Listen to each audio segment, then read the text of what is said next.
So I want to go back for a moment for some of the things that you said about the things that people valued in growing up kind of in a male-dominated world.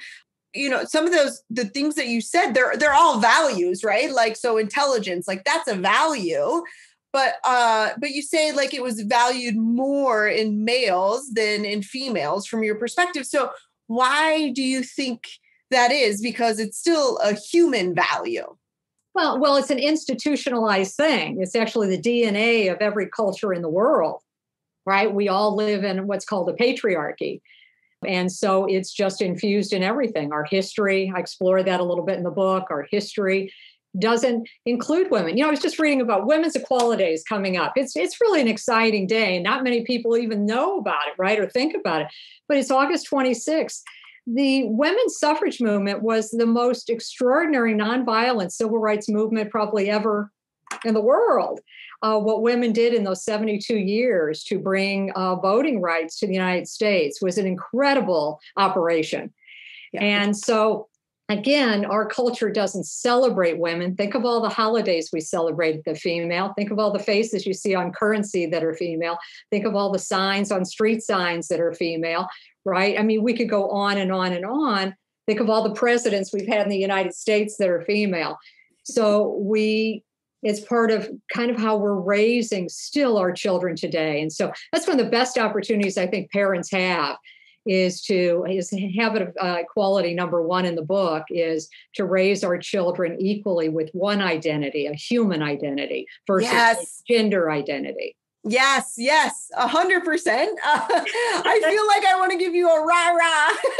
I'm giving you a big hug, woman. I feel the connection here. You did it. I mean, I think you hit like what's really, really, from my perspective, I think it's a really important comment, which is, you know, like one human. We are one human, whether gender and all other types of biases that you could throw in there. Gender is just one of them, but we are still one human, one humanity. So I absolutely love that. And so it took you 15 years to write the book. What is the biggest transformation that you even saw over those 15 years within yourself?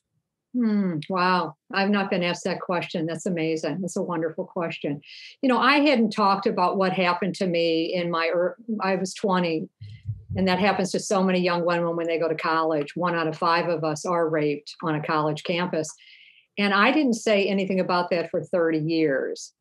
So I guess it took me another 15 to really be able to say it, you know, to my family, to my sisters and my brother. They knew nothing. They didn't know why I left that college, you know, so abruptly. Oh, so you left. So after the incident, did you go to a different college? I hung around for a little bit, and then I moved to a city. I actually lived in Mexico for a couple of years. I went to school down there as a Spanish sociology major. I like it. And it was the American basketball player, I have to say, the top basketball player, lots of entitlement, lots of privilege there, who did that to me. And so I hung around for a little bit, and I realized the school was not going to be the school for me, given what I wanted to study, but it just was too painful to walk those halls and hear about the games going on. So I moved to Mexico City. I got away from that. I just left, moved to Mexico City and taught corporate executives English for a few months. And that was a wonderful experience. And then I came home and went back to school. But again, it took 30 years to talk about that. It's a forever life-changing event that happens to us, women and men, when you are sexually abused. And so it took another 15 years for myself to really feel comfortable. And even in the beginning, when the book first came out, I would tear up so much. Just talking about it was very difficult even to recognize it. And now that I got it out there, it was like, wow, this is really real. And I've got to speak truth to this and talk about it because it's such a common thing that so many people are going through that goes unspoken, untalked about.